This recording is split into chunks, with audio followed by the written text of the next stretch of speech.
1 फरवरी को केंद्र सरकार का बजट पेश होगा और इस बजट पर सबकी निगाहें इसलिए भी हैं क्योंकि ये चुनावी साल का बजट है, तो लोगों को काफ़ी उम्मीदें हैं कि उनके लिए अलग अलग इस बजट में सौगातें होंगी।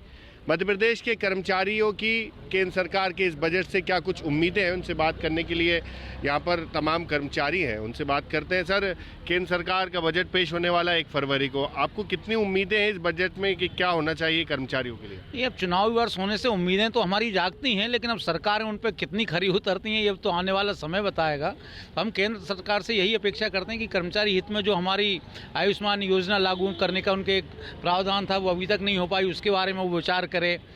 इनकम टैक्स की रेंज बढ़ाने के बारे में विचार करें और जो राज्य में और केंद्र के कर्मचारियों जो विसंगतियां होती हैं वेतन की, उनको कम से कम केंद्र अपने स्तर पर एक संज्ञान लेकर राज्यों को भी निर्देश जारी करे कि आपने जब कर्मचारियों से वादे किए हैं कि केंद्र के समान भत्ते या केंद्र के समान सुविधाएं देंगे, तो आप उनको हमारे जो हम लोग केंद्र के बजट में प्रावधान कर रहे हैं उसके तहत अपने राज्यों पर जल्दी से जल्दी कार्रवाई करें, ताकि एक जो देशव्यापी बजट है उसका लाभ पूरे कर्मचारी वर्ग को या पूरे समाज को एक रूपता के साथ मिले, यही हमारी अपेक्षा है। अच्छा, आपको कितनी उम्मीदें हैं केंद्र सरकार के बजट से? चुनावी साल का बजट कर्मचारियों के लिए कितनी सौगात भरा होगा?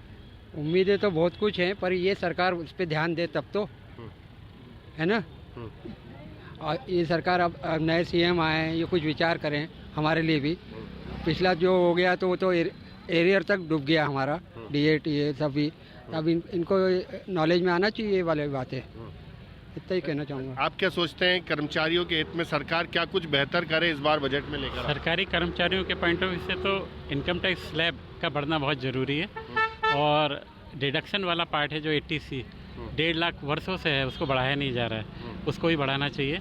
और मेडिकल इंश्योरेंस के प्रीमियम बहुत बढ़ चुके हैं, ऑलमोस्ट डबल हो गए हैं, जबकि इसकी लिमिट 25,000 जो निर्धारित है वो बढ़ाई नहीं जा रही है, तो ये बढ़ना चाहिए। और इनकम टैक्स स्लैब जो 2.5 लाख का है उसको भी कम से कम 50,000 से 1 लाख बढ़ाना चाहिए। क्या आप कितनी उम्मीदें करते हैं कि कर्मचारियों के लिए सरकार ऐसा कुछ बेहतर करे कि कर्मचारी भी खुश हो जाए इस बार? हाँ, ये आपका कहना बिल्कुल सही है। चुनावी वर्ष में सरकार को कर्मचारियों को और देश की जो बुनियादी चीज़ें हैं उनकी आवश्यकताओं की पूर्ति के लिए अपने बजट में संशोधन आवश्यक है, और उसके लिए सुविधाएं भी आवश्यक है। खासतौर से सरकारी कर्मचारियों के लिए मैं ये कहना चाहूँगा कि जो मेडिकल के लिए जो ई-गवर्नेंस के तहत ई-केस की व्यवस्था लागू कर दी जाए, ताकि स्वास्थ्य बीमा योजना पूर्ण रूप से कर्मचारियों को लाभान्वित हो। जिस प्रकार से आप देखिए ना कि हम प्राइवेट कंपनियों मेडिक्लेम में तो लाभ ले रहे हैं ना, वही सरकारी कर्मचारी मेडिक्लेम के लिए 35,000 रुपये दे रहा है मिनिमम, या कहीं कहीं अधिक भी दे रहा है। सरकारी हमसे कुछ ले ले और उसको सुविधा हमको पूरी उसी हिसाब से दे दे। जब एक प्राइवेट कंपनी दे सकती है तो देश की सरकार क्यों नहीं कर सकती है? और देश की सरकार के पास इंफ्रास्ट्रक्चर स्वास्थ्य का बहुत शानदार है, लेकिन हमारे पास उस सुविधाओं का लाभ हमको तत्काल नहीं मिलता, इतनी भीड़ तंत्र है। तो वो सबसे बड़ा है कि यदि हमारा स्वास्थ्य सही रहेगा तो हम सरकार की योजनाओं को, नीति को भी हम कर्मचारी भी और दमदारी से लागू समय पर कर पाएंगे। अच्छा, बिल्कुल। कर्मचारी चाहते हैं कि टैक्स में थोड़ी राहत मिले, स्वास्थ्य बीमे में हो। आप लोग और क्या बेहतर चाहते हैं? बिल्कुल चाहते हैं कि टैक्स में राहत मिले, स्वास्थ्य बीमा योजना लागू की जाए। सरकार का बहुत पुराना पहले भी एजेंडे में था और सरकार ने वादा भी किया था। हम चाहते हैं महंगाई भत्ते का जो एरियर बकाया है उसको दिया जाए, कर्मचारियों को वृत्ति कर से राहत दी जाए। कई मांगे हैं और कर्मचारियों की प्रमुख मांगे संगठनों ने कई वर्षों से दे रखी है और सरकार में लंबित है। उन मांगों को पूरा किया जाए इस विधानसभा सत्र में और अनुपूरक बजट में उनका प्रावधान किया जाए। सरकार का बजट आ रहा है, केंद्र सरकार से कितनी उम्मीदें लगाए बेटा कर्मचारी? बहुत बड़ी कि सबसे पहली उम्मीद तो ये है कि टैक्स से राहत मिले, और मध्य प्रदेश में तो दोहरा टैक्स लग रहा है, दो प्रकार के टैक्स लग रहे हैं, उनसे राहत मिले। केंद्र सरकार से कई उम्मीदें हैं, महंगाई में राहत मिले कर्मचारियों को, और स्वास्थ्य सुविधा की जो हमारे साथी ने बात करी वो सबसे बहुत अहम है।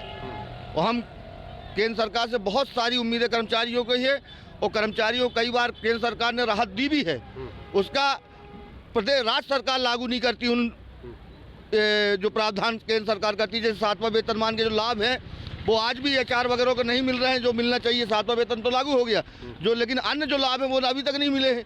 उनको अटैचड ऐसा केंद्र सरकार करे कि जो केंद्र में लागू हो तो वो राज्य सरकार में मिले, ऐसा भी नियम एक लागू करे केंद्र सरकार, उसका प्रावधान लाए और बजट में राज्य के कर्मचारियों के लिए भी स्पेशल पैकेज लाए। ये हमारी मांग है। अच्छा, आप कितनी उम्मीद करते हैं केंद्र सरकार के बजट से? 1 फरवरी को केंद्र सरकार का बजट पेश होगा, सबकी निगाहें होंगी उस बजट पर, क्योंकि चुनावी साल का बजट है। जी देखिए, हम चूँकि एक कर्मचारी होने के नाते तो हम तो यही चाहेंगे कि जो हम लोगों का टैक्स का वो है वो दायरा बढ़ाया जाए, क्योंकि अभी बहुत कम जो है टैक्स उस पर लिया जाता है, जो कि हम लोगों को बहुत ही महंगा पड़ता है। तो टैक्स की लिमिट बढ़ाई जाए और दूसरा हम लोगों के जो वेतन भत्ते हैं उन पर भी विचार किया जाए, उनमें भी कुछ एक्सपेंसेस किए जाए। कर्मचारियों की ये मांग है कि जो उनका महंगाई भत्ता है, जो उनके अलग अलग सुविधाएं होती हैं वो समय पर मिले, और इसके साथ ही जो स्वास्थ्य बीमे की जो उनकी सुविधाएं रहती हैं वो समय पर मिल सके, और इसके अलावा जो टैक्स का जो मार्जिन रहता है, जो टैक्स का स्लैब रहता है, उसको थोड़ा सा बढ़ाया जाए, उसकी सीमा को थोड़ा बढ़ाया जाए, और केंद्र सरकार के कर्मचारियों की तरह राज्य सरकार के कर्मचारियों को भी टीए का लाभ सही समय पर मिल सके। ऐसी उम्मीदें केंद्र सरकार के बजट से मध्य प्रदेश सरकार के ये कर्मचारी कर रहे हैं। अब देखना होगा कि केंद्र सरकार का ये बजट कर्मचारियों की उम्मीदों पर कितना खरा उतरता है। भोपाल से TV9 मध्य प्रदेश छत्तीसगढ़ के लिए आमिर खान।